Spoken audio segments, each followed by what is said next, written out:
Hello guys. इस episode के start में हमें दिखाते हैं कि टिंगवे आज आया हुआ था फैंग के ऑफिस में और वो बार बार उससे यही रिक्वेस्ट कर रहा था कि मुझे तुम अपने पास ही रख लो, मैं काम सीखना चाहता हूँ रूट लेवल से। ऑल्दो वो एक अमीर बाप का बेटा था लेकिन फिर भी चाहता था कि वो खुद से काम करना सीखे और फैंग को मनाने के लिए वो अपने डैड की कंपनी के साथ कोलैबोरेशन भी लेकर आया था और हमेशा से उसकी कंपनी भी इन्हीं की डिलीवरी सर्विसेज यूज करेगी। और फिर उसके बाद हमें दिखाते हैं कि एक दिन रात के टाइम पर फैंग देखता है कि चैंजी के कमरे की लाइट ऑन है। वो जाकर चेक करता है तो उसे लेग क्रैम्प्स हो रहे थे, बहुत पेन में थी। वो उसका मसाज करता है और उसकी पेन को दूर करता है। अब वो मसाज करता करता ऊपर जा रहा था और यहाँ पर वो उसका नी देखना चाहता था जहाँ पर उसकी अभी सर्जरी हुई थी, लेकिन चैंजी उसे मना कर देती है, कहती है कि बहुत अगली है, इस पर बहुत बड़ा सा स्कार है। लेकिन फैंग कहता है कि ये स्कार मेरे लिए सबसे ब्यूटीफुल है और उसे किस भी करता है और कहता है कि इसे आइंदा से अगली मत बोलना क्योंकि तुम्हारे हार्ड वर्क और तुम्हारी स्ट्रगल को शो करता है। अब उसके बाद नेक्स्ट मॉर्निंग आंटी चिंग ने उन दोनों के लिए नाश्ता प्रिपेयर किया हुआ था, लेकिन खुद वो कहीं जल्दी में दिखाई दे रही थी। जल्दी जल्दी भागने की करती है कि फैंग कहता है बेस्ट ऑफ लक आपकी लिन के साथ डेट के लिए। वो हैरान रह जाती है कि इसे कैसे पता चल गया। और फिर आज का दिन वो बिताती हैं शिन यान और लिन के साथ, वहीं पर ही जहाँ पर उसकी और लिन की पहली दफा मुलाकात हुई थी। यहाँ पर वो दोनों इकट्ठे काफी सारा एंजॉय करते हैं और उसके बाद आज शिन यान आंटी चिंग से कहती है कि प्लीज आप मेरी नई मम्मी बन जाएं और मेरा मन करता है कि मेरे भी छोटे बहन भाई हों, मुझे एक लिटिल सिस्टर चाहिए, क्या आप मुझे देंगी? लेकिन ये सुनकर आंटी चिंग थोड़ा परेशान हो जाती हैं। उन्होंने लोगों की गॉसिप सुनी थी, सब यही कहते थे कि अगर फैंग शादी करता है चैंजी से तो फिर फैंग की आंटी कैसे उसके भाई से शादी कर सकती हैं? वो लोग तो एक फैमिली मेंबर होंगे। उनकी सोसाइटी में ये टैबू समझा जाता था। उधर चैंजी को दिखाते हैं। अब वो काफी अरसे से प्रैक्टिस कर रही थी और वो जब से ताइक्वांडो वापस खेलने लगी थी सबने देखा था कि उसकी स्किल्स पहले जैसी हैं, लेकिन एंड्योरेंस पहले से भी काफी बढ़ चुकी थी। अब जब आंटी चिंग डेट से वापस आती हैं, लिन आगे बढ़कर उन्हें किस करना चाहता था लेकिन वो उसे रोक देती हैं और कहती है कि मैंने हमारे रिलेशनशिप के बारे में काफ़ी सोचा है, लेकिन मैं ये एक्सेप्ट नहीं कर सकती इस उम्र में। अब मैं अगर शादी करूंगी वो भी तुमसे तो लोग मेरे बारे में बातें बनाएंगे और हमारी वजह से फैंग और चैंसी का रिलेशन भी इफेक्टेड हो सकता है। अब वो उसे रिजेक्ट करती हुई अंदर चली जाती हैं। फैंग ने भी देख लिया था कि आंटी बहुत सैड है। वो बाहर आता है और लिन से कहता है कि अंदर जाओ और आंटी को मना लो। आंटी ने तो अंदर जाते ही ड्रिंक करना स्टार्ट कर दिया था। अब थोड़ी देर बाद लिन उनके कमरे में आता है। आंटी चिंग को लग रहा था कि ये सपना है। वो कहती है कि अब मैं सिर्फ सपनों में तुम्हारा साथ एंजॉय कर सकती हूँ। जबकि उधर फैंग और चैंजी दोनों शिन यान को लेकर घर जाते हैं और यहाँ पर मम्मी को तो थोड़ा ऑकवर्ड लग रहा था कि मेरा बेटा कुछ ज्यादा ही मॉडर्न नहीं हो गया, अपनी बेटी का भी ठीक से ख्याल नहीं रखता। लेकिन डैड कहते हैं कि इनकी लाइफ है, इनको एंजॉय करने दो। अब उसके बाद मम्मी कहती है कि आज मेरी बेटी चैंजी मेरे घर पर ही रहेगी और कल मेरे साथ ही क्लब जाएगी, इसलिए फैंग अब तुम यहाँ से चलते बनो। फैंग चुपचाप चला जाता है, लेकिन वो खुश था कि एटलीस्ट मम्मी और चैंजी के बीच अब दोस्ती होने लगी थी। उधर जब नेक्स्ट मॉर्निंग चिंग की आंख खुलती है तो वो लिन के साथ थी और ये सारा कुछ देखकर वो काफी शर्मिंदा होती है क्योंकि स्टार्ट तो उसी नहीं किया था। यहाँ पर लिन उसे बताता है कि आप कितने सालों मेरी मेमोरीज में रही थी और अब जब हमें दूसरा चांस मिला है, लाइफ ने दिया है, तो आप लोगों की बातों की वजह से मेरे से दूर होना चाहती हैं। और फिर वो फाइनली उनको भी खुद की तरह ब्रेव बना लेता है और अपने से शादी के लिए मना लेता है। अब इसी तरह से टाइम बीतता चला जा रहा था। एक दिन फैंग चैंजी के रूम में आता है। वो देखता है तो वो खुद को वार्म कंप्रेसर लगा रही थी। जब वो हटा कर देखता है तो पता चलता है कि उसकी नी पर स्वेलिंग हुई थी। वो उससे पूछता है कि तुम ये सब मेरे से कब से छुपा रही हो? लेकिन चैंजी कहती है कि मैं डरती थी, अगर तुम्हें बताया तो तुम मुझे प्रैक्टिस करने से रोक दोगे और ये सपना जो मैं पूरा करना चाहती हूँ इसका मुझे दोबारा कभी चांस नहीं मिलेगा। यहाँ पर फैंग को भी एक दफा उस पर गुस्सा आ जाता है। वो कहता है कि चाहे तुम्हारा ये सपना पूरा करने के बदले बदले तुम्हारी पूरी लेग पर सारी जिंदगी के लिए असर पड़ जाए, क्या तुम अपनी लेग को एक्सचेंज करना चाहती हो एक मेडल से? अब चैंजी की आंखों में आंसू आ गए थे। वो कहती है कि तुम्हारी नजर में ये सिर्फ एक मेडल होगा, लेकिन मेरी पूरी जिंदगी इसी के गिर्द रिवॉल्व करती है। मेरी मम्मी का सपना, मेरा सपना, मैं इतनी आसानी से गिव अप नहीं कर सकती। मेरे लिए जिंदगी कोई मायने नहीं रखती ताइक्वांडो के बाद, और मैंने इतना कुछ बर्दाश्त किया, क्या इस तरह की एंडिंग के लिए? बिल्कुल भी नहीं। अब फैंग चला जाता है और थोड़ी देर बाद एक हैंडमेड रिंग बना कर लाता है।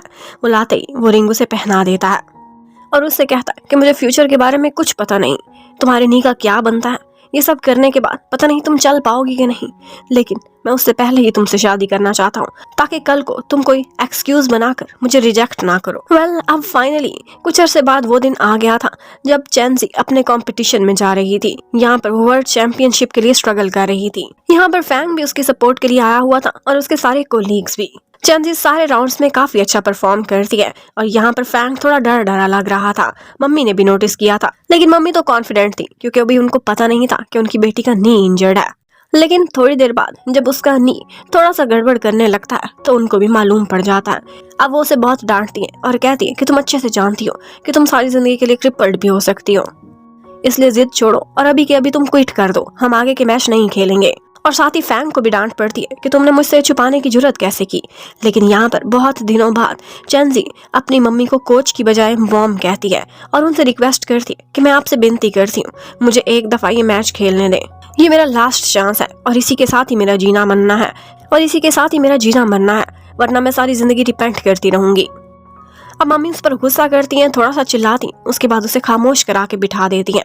अब वो खुद उसके नी पर बैंडेज लगा रही थी, ऊपर चेंजी रो रही थी, नीचे उसकी मम्मी के आंसू टप टप गिर रहे थे। वहाँ पर खड़े सारे लोगों की आंखों में भी आंसू थे। और बस इस सब के बाद मम्मी उसे बेस्ट ऑफ लक बोलती हुई वहाँ से बाहर चली जाती हैं। अब चेंजी का फाइनल मैच था और उसके लिए जब वो एंटर करती है तो उन सब लोगों को देख रही थी जिनकी स्ट्रगल के बाद वो आज यहाँ पर खड़ी हुई थी, और उसमें सबसे प्रोमिनेंट नेम किसी और का नहीं बल्कि फैंग का ही था। यहाँ पर उसका फाइनल मैच चियानी के साथ था। चियानी काफी अच्छे से फॉर्म में थी, इसीलिए लगता था कि वही ये मैच जीत जाएगी। और सबसे बड़ा डिसएडवांटेज चेंजी को यही था कि उसका नी इंजर्ड था। यहाँ पर वो दोनों काफी अच्छे से खेलती हैं और इसी बीच चेंजी 2 राउंड उससे आगे ही रही थी, लेकिन तीसरे राउंड में जाकर उसकी नी को ऐसी चोट लगती है कि वो नीचे गिर जाती है। अब एक दफा तो उसकी मम्मी के लिए फैसला करने का मौका था, या तो वो उसे क्विट करने को बोल देती, लेकिन जब वो चेंजी की निराश नजरों को देखती है तो फिर अपना फैसला बदल लेती हैं और उसे मैच कंटिन्यू करने को कहती हैं। और फिर फाइनली वो मैच चेंजी ने जीत लिया था और चियानी सेकंड आई थी।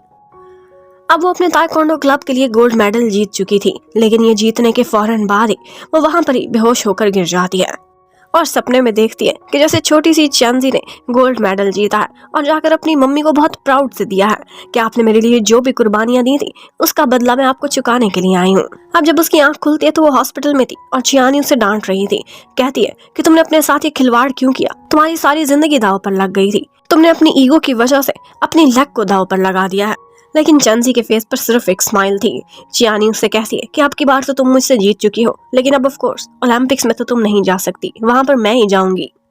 और चेंजी उससे कहती है कि मैं भी तुम्हें ओलंपिक्स में गोल्ड मेडल जीतते हुए देखना चाहती हूँ, हमारे चौंग क्लब के लिए जरूर लेकर आना, मुझसे वादा करो।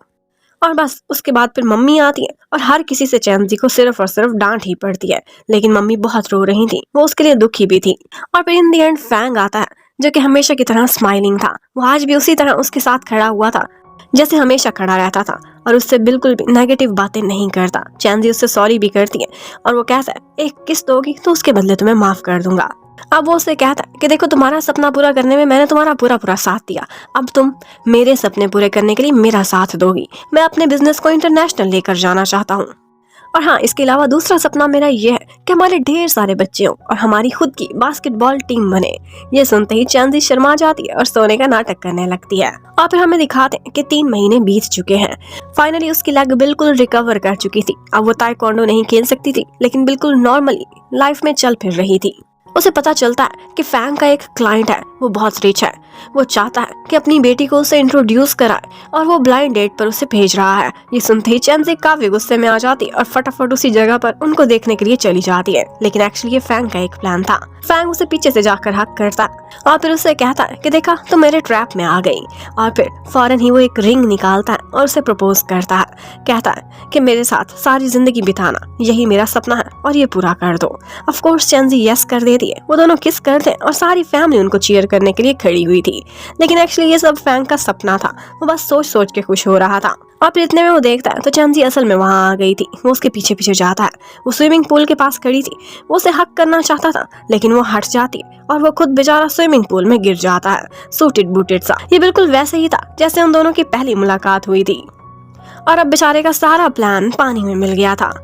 वो बैठा होता है स्नीजिंग कर रहा कि इतने में चेंजी उसे दिखाती है कि तुम्हारे कोट से मैंने रिंग निकाल ली थी और मैंने पहन भी ली है।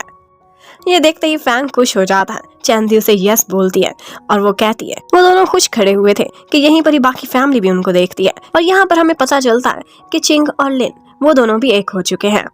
अब फाइनली यहाँ पर दो कपल्स थे। चैंजी फैंग से कहती है कि तुम्हारा हर सपना पूरा करने में हेल्प करूंगी, लेकिन 10 बच्चे कुछ ज्यादा ही हो जाएंगे, शायद यहाँ पर मैं हार जाऊं। और बस इसी के साथ ही इस ड्रामे की हैप्पी एंडिंग हो जाती है। Thank you for watching, bye bye.